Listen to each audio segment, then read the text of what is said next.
দীর্ঘ ৯ মাসের আইনি জটিলতা শেষে ভারতের নিজ বাড়িতে ফিরে গেছেন ফাল্গুনী রায়।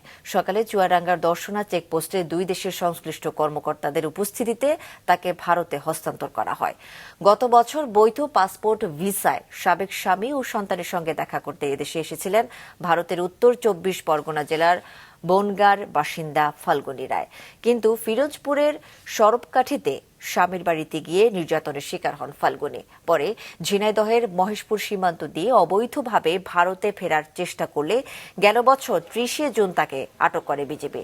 ফাল্গুনীর ফিরে যাওয়ার সহায়তা করেন অ্যামেচার রেডিও সোসাইটি অব বাংলাদেশের সাংগঠনিক সম্পাদক শামসুল হুদা। আন্তঃবর্ডার ক্রস মিসিং পিপুলদের এই বিষয়টা সারা বিশ্বেই আছে। তবে আমাদের উপমহাদেশে যেহেতু দারিদ্র্যের মাত্রা বেশি, দারিদ্র্যের পরিসরটাও বেশি, যে কারণে এটা অনেক বেশি হয়। বাংলাদেশ থেকে অনেকে কাজের খোঁজে বা বিভিন্নভাবে মানব পাচারকারীদের খপ্পরে পড়ে ভারতে যায়। ভারতে গিয়ে তারা ভারতের জেলখানায় পচে মরে বা মরে যায়, অনেকে তাদের পরিবারের খোঁজ পায় না। বাংলাদেশেও এরকম ভারতের অনেকেই এসে আটকা পড়ে, তাদের সাজার মেয়াদ শেষ হয়ে যায়, তারপরেও তারা জেলখানায় থাকে। এবং সেখানে গভর্নমেন্ট টু গভর্নমেন্ট আসলে ওই ধরনের কোনো ইনিশিয়েটিভ আমরা কাজ করতে গিয়ে দেখিনি।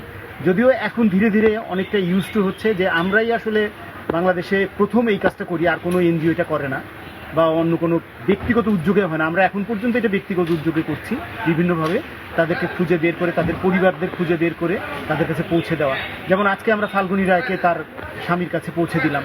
এরকম এর আগেও আমরা বেশ প্রায় শখানেক শদেরেক মানুষকে এরকম বাংলাদেশ থেকে ভারতে পৌঁছে দিয়েছি, ভারত থেকে বাংলাদেশে নিয়ে এসেছি তাদেরকে। হ্যাঁ, তো আমরা চাইবো আসলে এটা যেন G to G, government to government আরও বেশি এক্সপেডিট করা হয়, আরও বেশি ইজিয়ার করা হয় প্রসেসটাকে, তাহলে এদেরকে পৌঁছে দেওয়া অনেক সহজ হবে।